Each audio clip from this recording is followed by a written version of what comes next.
Hey everybody, it's Norm from Tested, and I'm joined by Jeremy from Tested. And Kishore from Tested. And the three of us here today are assembling to assemble some cardboard. Nintendo Labo! The new one. The vehicle kit. This is the first kit they've released after actually releasing Labo. Yeah, like the first two, Yeah. right? This is number 3 called the vehicle kit, so they've kept their promise of developing and releasing more. If you're not familiar with the Labo system, they work with the Nintendo Switch handheld console, and we assembled the first 2 kits, which was a variety kit plus a giant robot kit, all made out of cardboard. It's really fun to put together, and there are some game accessories that they work with, and this one has 3 peripherals. Steering wheel, there's a stick for flight simulation, and then this is some type of submarine system. That's awesome. So the first one kind of had a driving game too. You could drive a motorcycle by tilting the wheel a little bit side to side. And you'd hold it against your chest. Exactly. And it looks like they've made a much more complicated version with an actual steering wheel and a gas pedal. The gas pedal is what I'm excited about. Yeah. That's cool. So as opposed to you watching us build the whole thing, we're going to do this in time lapse and get to the games, because we hear that the games this time are a little more robust than the games we got the first time, which is one of our complaints about the Labo 01 and the Labo 02. I'm going to pop open the box. We're going to take a look at exactly what's in here real quick. I maintain that this will probably still be all about the build process. That the fun of these kits is about the build, more so than playing the games. I would like to have fun in both those regards. I too would like to. The way Labo works, if you haven't put one of these together, is you got these sheets of cardboard in the box of cardboard. You don't need the box. And inside here is a game cartridge. You pop it in. The instructions are on the Switch. There are no printed instructions, nothing you can print out or download, but they're very interactive, very easy to follow along, and have estimates for time it takes to complete each of these builds. We're going to do it probably as kind of a speed build because we want to get to the games, but now let's turn on our magical time-lapse camera and get to building.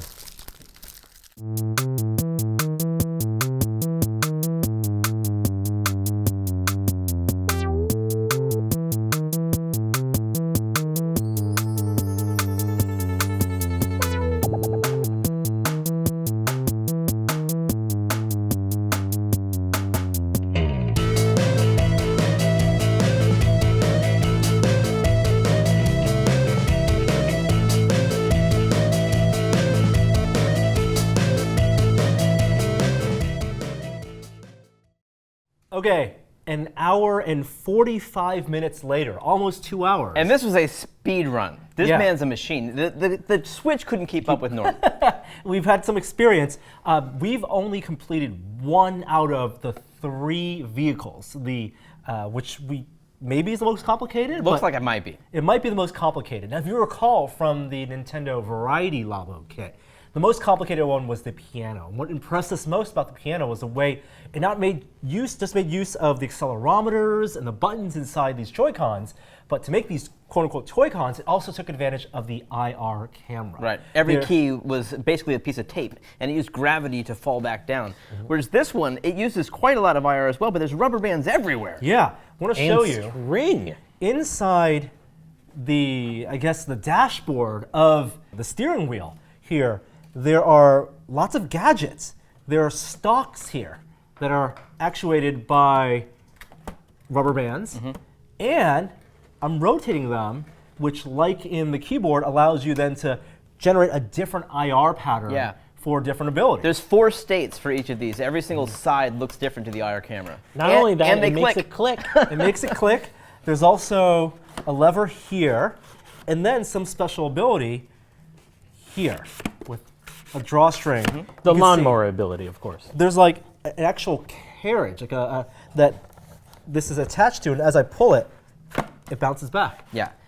That's non-trivial. No. I mean, it's part of, like we said before, part of the fun of these is the build, but kind of implicit in that is learning how they work. Yeah. Like we were trying to speculate, how do the designers actually design this? Because yes, while a lot of this structure, for example, the pedal here, they're rectangular, they're boxy. And that's how we were able to build quickly, because we realized, well, this must fold in because it must make a box. If you look at this dashboard, these are irregular shapes. There's angles and triangles and things that pop off. And one of the coolest parts in the steering wheel, which also not only articulates, but there's a key in the center This is where the controller fits in. IR camera looks through the steering wheel. And it has a button. And has a button for the horn. As that locks in. This is the final piece, so it's hard to get on the inside when you're putting the final piece on. So how do they do that? There's actually a lock mechanism that goes up, as I do this correctly. Tolerances are good, and locks it in. It's blowing our mind. This is like real. It's really clever. So this is easily removable if you need to get inside and actually do any maintenance on your car. But firm, and on the bottom, they actually have grip pads. Yeah. So it sticks to the table. The pedal itself, also impressive. They're thick rubber bands, and not only do you have the resistance from the rubber bands, but also the accelerometer here from this Joy-Con is detecting the angle. Right. And then the best part is the haptic feedback. Yeah, we didn't expect The that. vibration is so good in this. When you put your foot on it, you can actually feel it through your shoe. Unlike the first round of Labos, when you build this one, you're only halfway through the build. It gives you a little mini game to play, which is just gas pedal. So if you're going to build this with kids and they want some satisfaction, like this is 40 minutes. Yeah. Into this, you're going to get a little fun slot car game That's fun. where you can just accelerate and you could feel the jumps when it lands. So now we're going to actually get these connected and launch the first game. We're going to play the game, show you what the driving game is, give you some impressions of that, and then come back another time and build those other two vehicles. So let's go launch the game.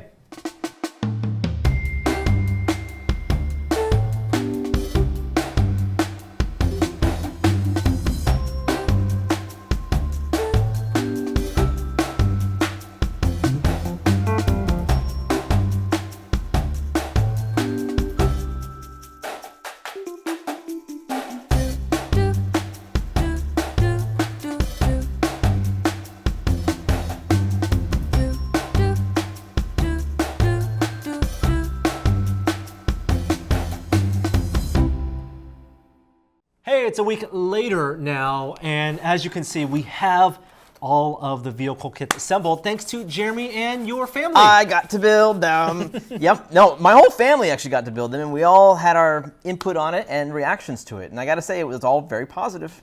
Well, we promised we'd be talking about the games, and you've been playing games on this, so let's start with the steering wheel that the three of us assembled. Yeah, no, this is by far the most technical tool, the most technical, what is it, a vehicle interface device? Of all of these, Okay. I mean, this is the most complicated. Right.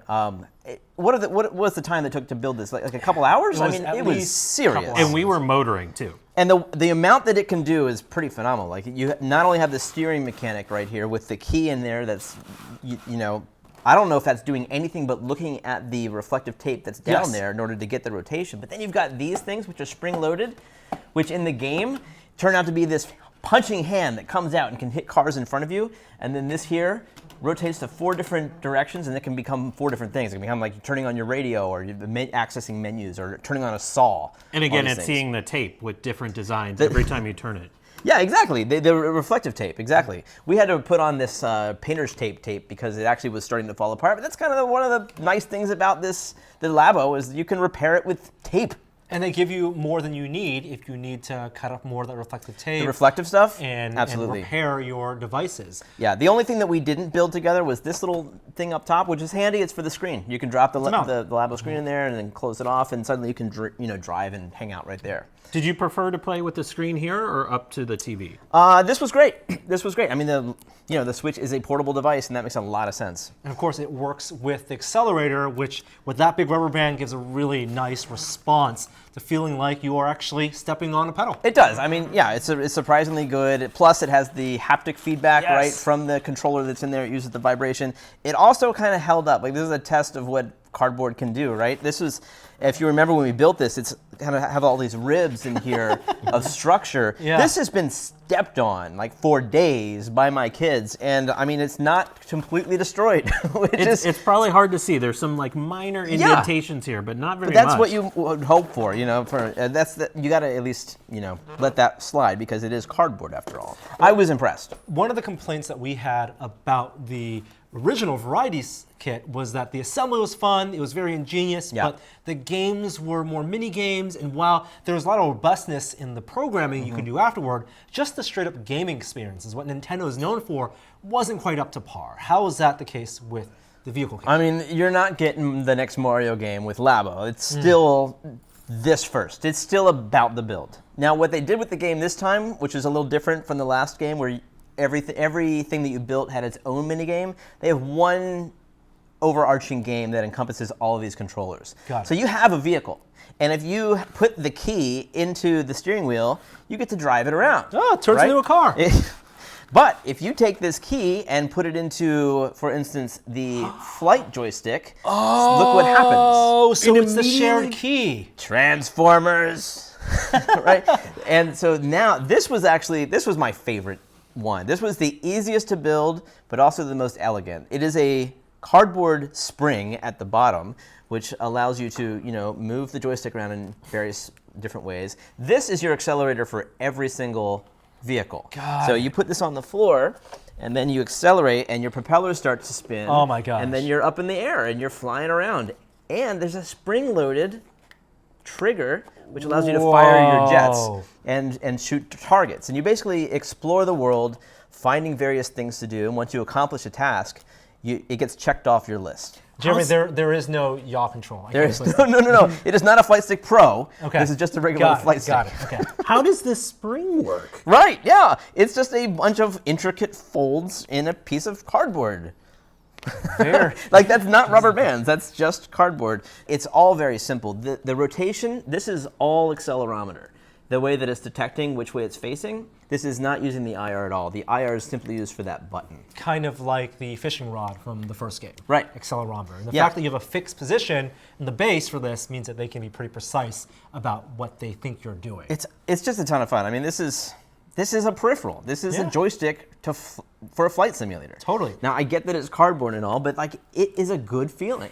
Now, we are in water currently in our demo of this game, so Oh. let's take this out and put this in here because this is a watercraft? Yes, submarine. Maybe? This is a very strange one. The controls for this confounded one member of my family who will go nameless. But I think you would get it. All right. Go ahead, if you take both of these controls, turn them, and look at what happens to the hovercraft. Oh, I'm changing. Okay, yeah, it's shifting my so my so fans. I'm going to accelerate for you. And then as you change direction, you can go underwater, but to steer, you kind of have to go, one side forward, one side back. Yeah, you're not actually turning this. Exactly. So can you go under? There you go. Yeah, you should be able to get there. Wow. And then this button up top becomes your firing device. This is also spring-loaded. And you can send out a grabber that can grab onto rocks and pull them and unlock other secrets. There's no clear goals that are presented to you. The game is one of exploration, and you find things to do. It's basically, you need some patience in order to get the most out of it. My 8-year-old daughter couldn't get enough of it. My 11-year-old and I, we enjoyed the build, but the game was more of like a way to experience the input devices, whereas my younger daughter loved the game, wanted to explore it more and more. So I assume there are collectibles, just like, Yeah. it's kind of a little bit open world. It's air, land, and sea. That's right. That's right. Do you think these are going to be robust enough to hold up? Because compared to the first kit, Yeah. there's a level of complexity we're seeing here with the cardboard that we didn't see the first time. Yeah, I wonder. I mean, what's nice about it is they are repairable. I understand it's cardboard, which means you don't expect it to last forever, and it probably won't. But you can also repair it by, taping more cardboard to it or just using tape. I'm not sure. I mean, who can say how long they will last? I maintain the position that it's more about the build, that is where most of the value is, and just learning how they work. And maybe Nintendo has information or statistic about how many people are actually playing through their little mini game or Yeah. open world game. And if enough people play it, maybe they'll add content. There's always opportunity for them to fill out that Maybe. world more. But that's not why you should be buying this. You should be buying this for the fun of putting something together and then seeing something like actually driving, flying, and diving. It reminds me a little bit of origami, like if you see a finished piece of origami and you're like, how did they start with a square piece of paper and turn it Yeah. into that? You look at this was all flat packed cardboard. Yes. And it didn't just fold into something, it folded into something functional that uses the very limited technology of the Switch controllers in really interesting ways. The And I- techniques that they used within them, too, Yeah. we constantly were going through a state of unbelievable. Yeah. Just how they use just very simple mechanisms, Right. but in ways that surprised us every bit of it. Don't forget about your turbo boost over here. That's a ton of fun. Yeah. There you go. You're still stuck in the water. Oh, Kishore. and there's a spray can. Listen. So you can actually paint your car with this. If you put the key into here and get into a certain mode, You use the accelerometer. yeah, essentially, that. and it just paints onto your clever. car. I think the breakthrough is the key, because one of the things about the variety kit is that you'd have to take the controller out every time you want to play a different minigame, Yeah. and go through an onboarding process. This just makes it so much easier. Going from one to the next. one to the next. Yeah. That is real clever and maybe a path forward for future Labo. Well, that is the Labo vehicle kit. You don't need to have built the robot kit or the variety kit to get into this. And of the three, what do you think? Which, if you were to get the one, what do you think? Oh, I like this one. Yeah? Definitely. The complexity of this speaks to the power of this of the reflective tape and what you can do with it.